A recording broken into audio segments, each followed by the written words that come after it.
Hello दोस्तों, आप सबका हमारे चैनल में स्वागत है। आई होप कि आप सब अच्छे होंगे। आज हम करने वाले हैं वृत्त से संबंधित कुछ इंपॉर्टेंट बातें तथा उससे संबंधित कुछ क्वेश्चन जो कि बोर्ड एग्जाम में 1 से 2 क्वेश्चन देखने को मिलते हैं। आइए आज की क्लास स्टार्ट करते हैं। सबसे पहले जानेंगे कि वृत्त क्या होता है। वृत्त जो है वो किसी समतल में बिंदुओं का समूह होता है जो कि किसी एक बिंदु से समान दूरी पर होते हैं। वृत्त जो होता है वो बिंदुओं का समूह होता है। जैसे कि मान लेते हैं ये क्या है, ये बिंदुओं का समूह है और एक बिंदु यहाँ पे ओ है, ठीक, जो कि ये दूरी ये दूरी ये दूरी और ये दूरी सब जगह क्या हो, सेम हो, तो इसको क्या बोलेंगे, हम वृत्त बोलेंगे। ठीक, इस बिंदु से किसी भी बिंदु तक की बीच की दूरी, यहाँ से यहाँ तक किसी भी बिंदु के बीच की दूरी वो वृत्त की एक त्रिज्या कहलाती है। त्रिज्या को आर से दिखाते हैं, स्मॉल आर से। ठीक है, त्रिज्या को स्मॉल आर से दिखाते हैं और ये जो होगा ये क्या होगा, ये रेडियस होगा। ठीक, और एक ही वृत्त की, मान लीजिए एक वृत्त है, इसके जितनी भी त्रिज्याएं होंगी उसके सभी त्रिज्याएं आपस में क्या होंगी, समान होंगी। मतलब सभी त्रिज्याओं की जो लंबाई होती है वो समान होती हैं, ना कि अलग अलग होती हैं। ठीक, जीवा क्या होती है, सर्कल के किन्हीं भी दो बिंदुओं को मिलाने वाली रेखा, यहाँ से यहाँ तक, ठीक, यहाँ से यहाँ तक मिलाने वाली रेखा क्या कहलाएगी, जीवा कहलाती है। जीवा कहलाती है। और ऐसी जीवा, ठीक है, ऐसी जीवा जो कि केंद्र से होकर जाती है, ठीक, ऐसी जीवा जो केंद्र से होकर जाएगी उसको क्या बोलेंगे हम लोग, उसको बोलेंगे व्यास। क्या बोलते हैं, व्यास। जो जीवा केंद्र से होकर जाएगी उसको हम लोग क्या बोलते हैं, व्यास। और सबसे लंबी जीवा व्यास ही होती है। और जो व्यास का मान होता है डी, व्यास जो होता है वो त्रिज्या के दुगने के बराबर होता है। ये रिलेशन याद होना चाहिए। ठीक, चाप क्या होता है, कोई भी अगर सर्कल है,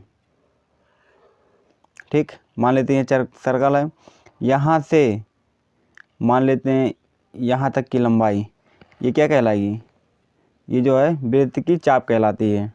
अर्धवृत्त क्या होता है, कोई पूरा वृत्त है, अर्ध का मतलब होता है आधा, कोई वृत्त है उसको हम 2 बराबर भागों में डिवाइड कर देंगे तो वो क्या कहलाएगी, अर्धवृत्त कहलाती है।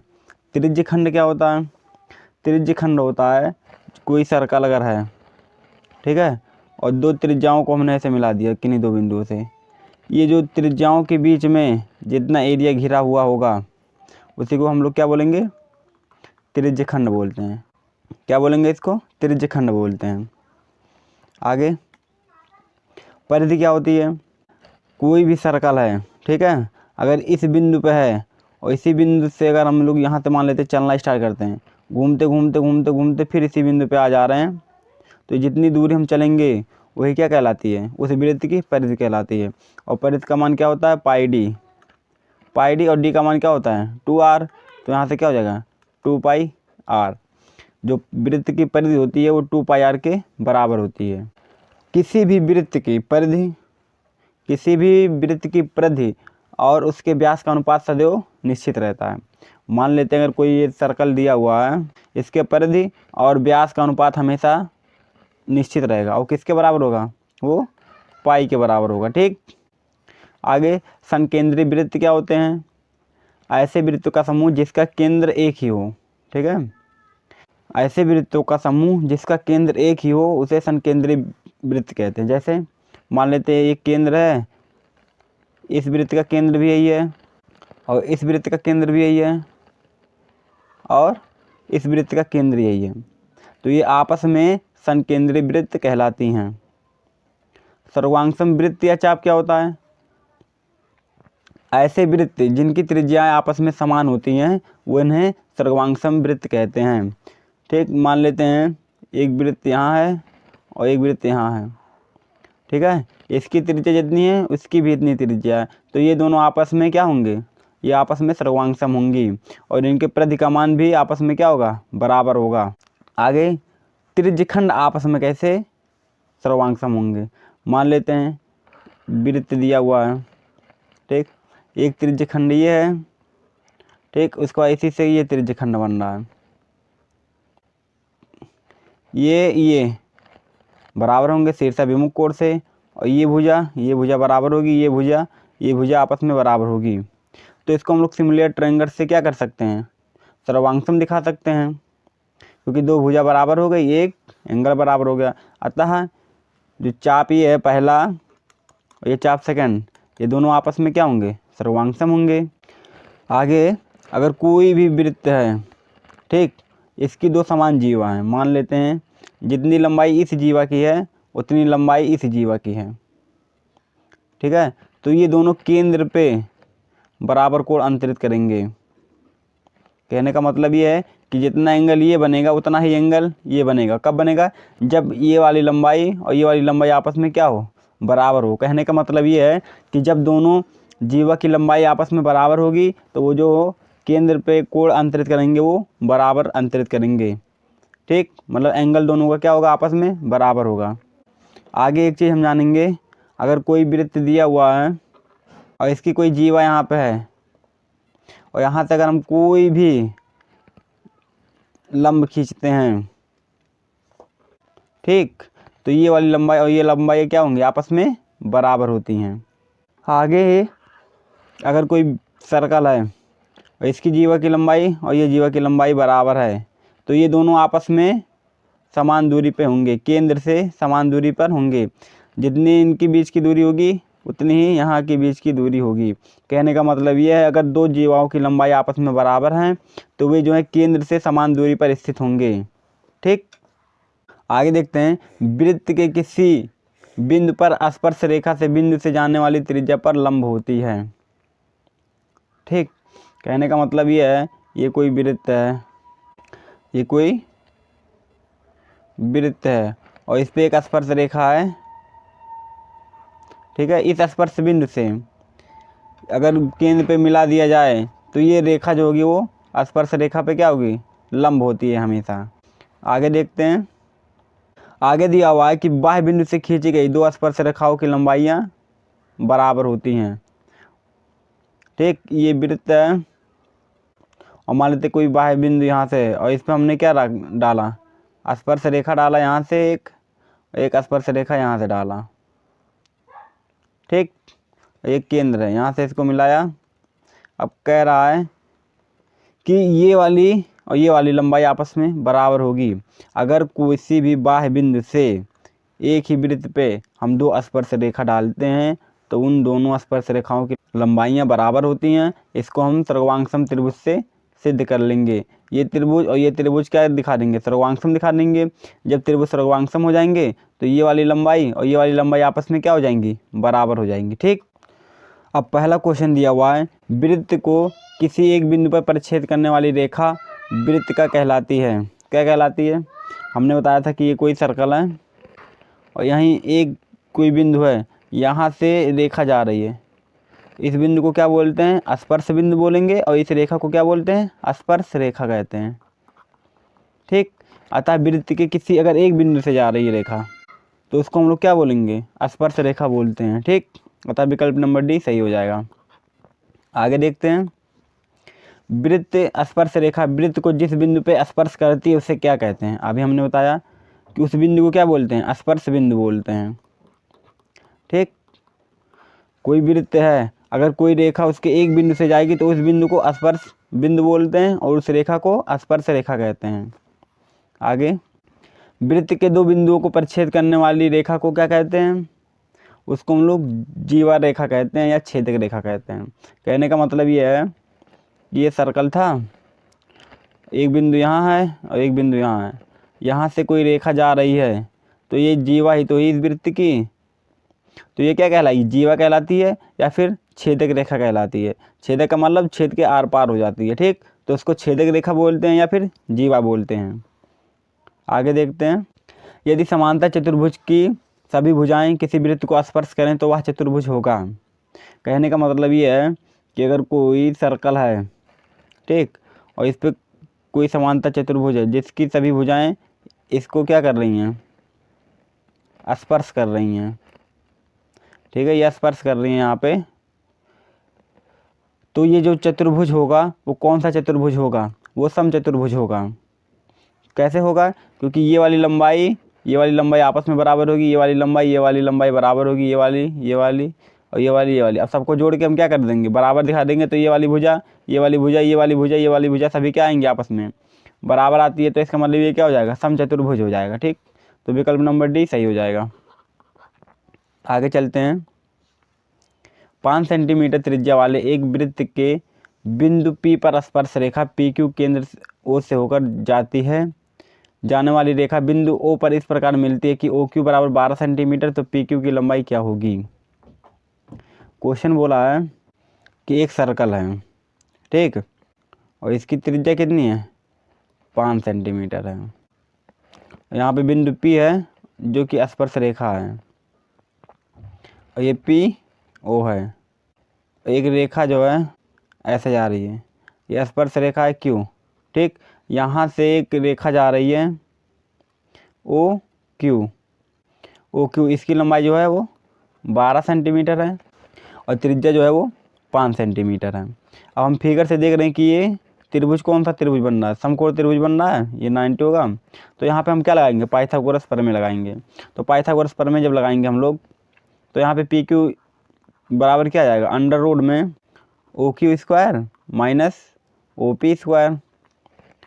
तो अंडर रूट में OQ का मान कितना दिया हुआ, 12, यानी 12 का स्क्वायर माइनस 5 का स्क्वायर। आगे 12 का स्क्वायर करेंगे तो कितना आएगा, 144, और माइनस 5 का स्क्वायर करेंगे 25। अब 144 में से 25 घटाएंगे तो 119, तो क्या आ जाएगा, अंडर रूट में 119, ठीक। तो PQ की लंबाई कितनी आ जाएगी, अंडर रूट में 119, ठीक। तो विकल्प नंबर डी क्या हो जाएगा, सही हो जाएगा। आगे चलते हैं।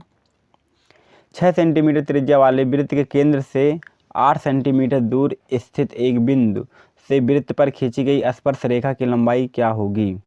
कहने का मतलब ये है कि एक सर्कल है, ठीक, इसकी जो त्रिज्या है वो 6 सेंटीमीटर है, और यहाँ पे 8 सेंटीमीटर दूर एक बिंदु है, ठीक है।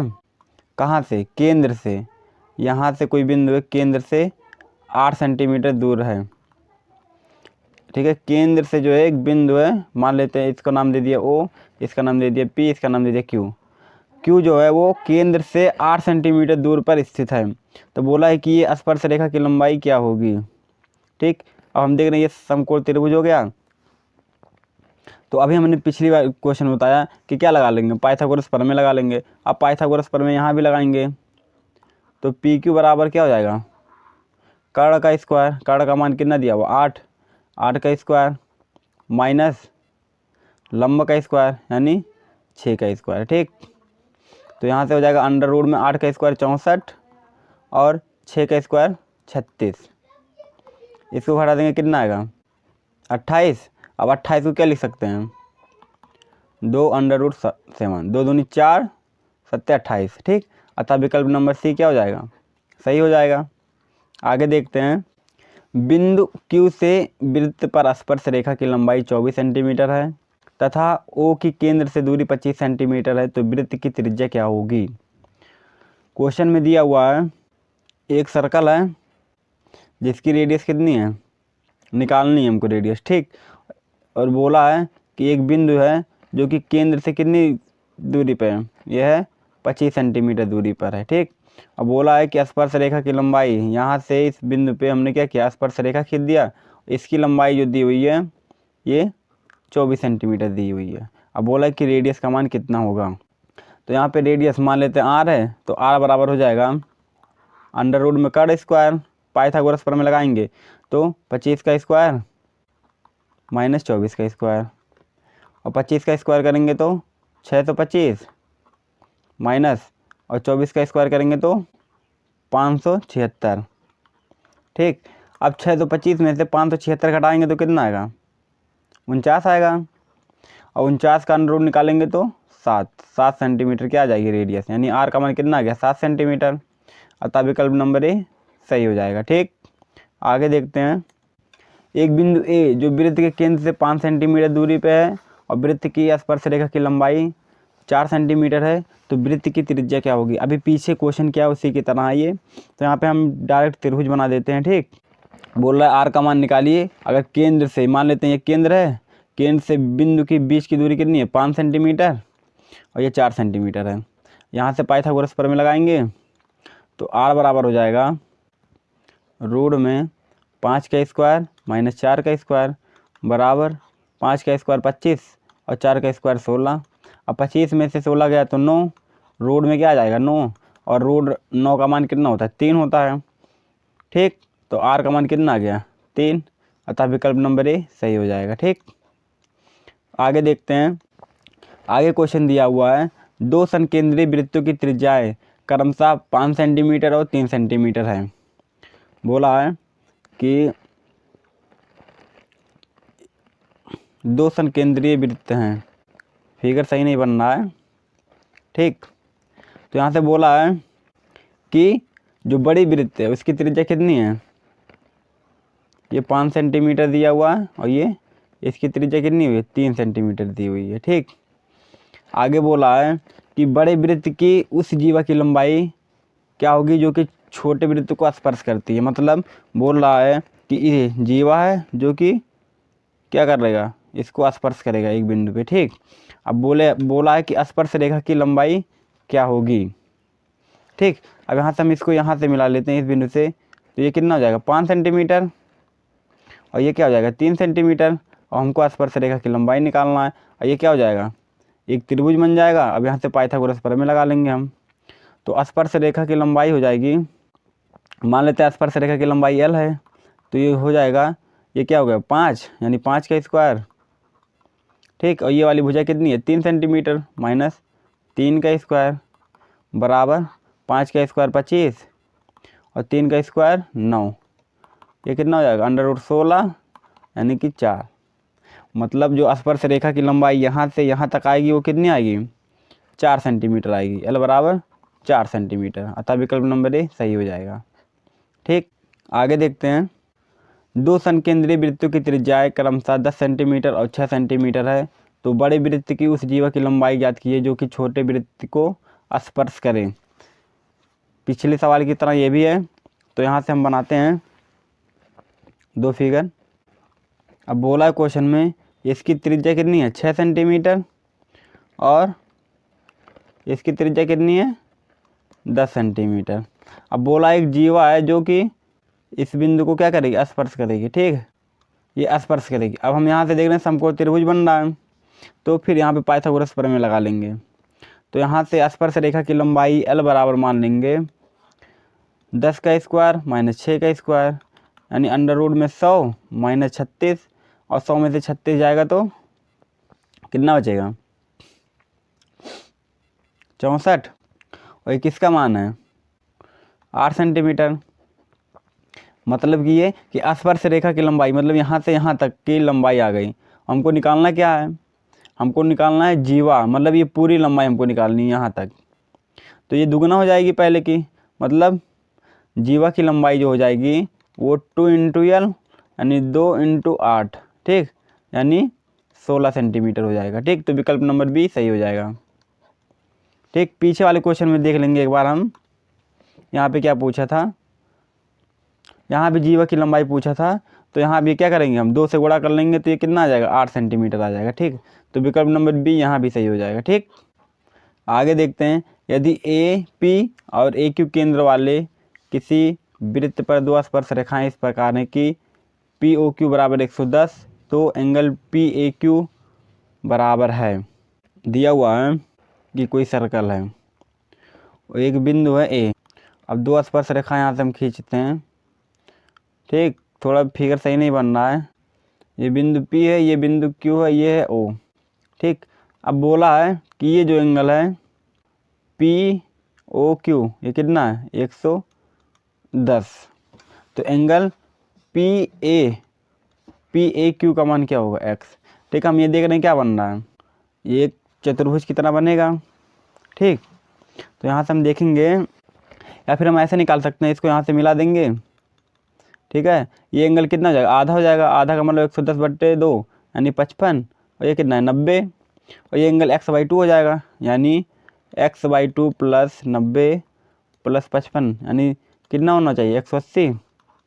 अब x/2 करेंगे तो 180 माइनस 90 माइनस 55, ठीक। तो यहाँ से कितना आएगा 90 माइनस 55, अब ये घटाएंगे कितना आएगा 35 आएगा, ठीक। तो x/2 का मान कितना आ गया 35, और हमको x का मान चाहिए तो x बराबर कितना आ जाएगा 70, ठीक।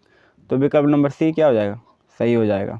आगे देखते हैं, दिए गए चित्र में PA और PB ओ केंद्र वाले वृत्त की स्पर्श रेखाएं हैं यदि एंगल PAPO बराबर 30, मतलब ये जो पूरा एंगल दिया हुआ है, ठीक है, इस फिगर में वो कितना दिया हुआ है, एंगल APB कितना दिया हुआ 30 दिया हुआ है। तो एंगल AOB का मान पूछ रहा है, ठीक। क्वेश्चन में बोला है जैसे ये फिगर है पूरा, तो ये एंगल केवल 30 बोला है, ठीक है, क्योंकि नाम से यहाँ पे लिखा है APO, यानी APO बराबर कितना दिया हुआ, ये 30 दिया हुआ है, ये 90 ही होगा। अब बोल रहा है कि एंगल पूरा हमको निकालना है, तो पहले ये एंगल निकाल लेंगे हम। तो यहाँ से मान लेते हैं x है, x बराबर हो जाएगा x + 30 + 90 बराबर 180 के बराबर होगा। तो यहाँ से x बराबर 180 माइनस 120, x बराबर कितना आ गया 60, और चूँकि ये वाला 60 है तो टोटल कितना हो जाएगा, दुगुना हो जाएगा। तो टोटल एंगल कितना हो जाएगा 2x, x का मान कितना है 60, तो ये 120 के क्या हो जाएगा बराबर हो जाएगा। अतः विकल्प नंबर डी क्या हो जाएगा, सही हो जाएगा, ठीक। आगे देखते हैं, दिए गए चित्र में एंगल AOB बराबर 125, यानी ये टोटल एंगल कितना दिया हुआ, ये वाला, ये मान लेते हैं A, ये B, ये टोटल एंगल दिया हुआ है 125, ठीक। और बोला हमसे कि एंगल ATB, मतलब ये पूरा एंगल हमको चाहिए कितना होगा, ठीक। अब हमको पता है ये चतुर्भुज कितना दिख रहा है, यहाँ से भी लगा सकते हैं। टोटल एंगल कितना होगा 360 होगा, और चूँकि ये 90 घटा देंगे 180 बचेगा। तो यहाँ से देख लेंगे, ये मान लेते हैं टोटल एंगल कितना है x, यानी x + 100 कितना है ये 125, ये किसके बराबर होगा 180 के बराबर होगा। तो यहाँ से x बराबर 180 माइनस 125 कर लेंगे। अब 180 में से अगर 25 घटाएंगे तो कितना बचेगा 75 बचेगा, यानी x का मान कितना आ गया टोटल 75 डिग्री। अतः एंगल ATB बराबर कितना आ गया 75 डिग्री आ गया, और विकल्प नंबर सी सही हो जाएगा, ठीक। यदि दो वृत्त एक दूसरे को अंतःस्पर्श करती हैं तो उभयनिष्ठ स्पर्श रेखाओं की संख्या कितनी होगी, कितनी होगी 1 होगी, ठीक। उभयनिष्ठ स्पर्श रेखाओं की संख्या कितनी होगी 1 होगी, क्योंकि मान लेते हैं जो कि यहाँ पे है और ये अंतःस्पर्श करते हैं, मतलब अंदर से, तो केवल एक ही रेखा ऐसी होगी जो यहाँ इस बिंदु से जाएगी। अतः स्पर्श रेखाओं की संख्या कितनी होगी 1 होगी, ठीक। अगर आपको वीडियो अच्छा लगा हो तो वीडियो को लाइक और चैनल को सब्सक्राइब करें। धन्यवाद।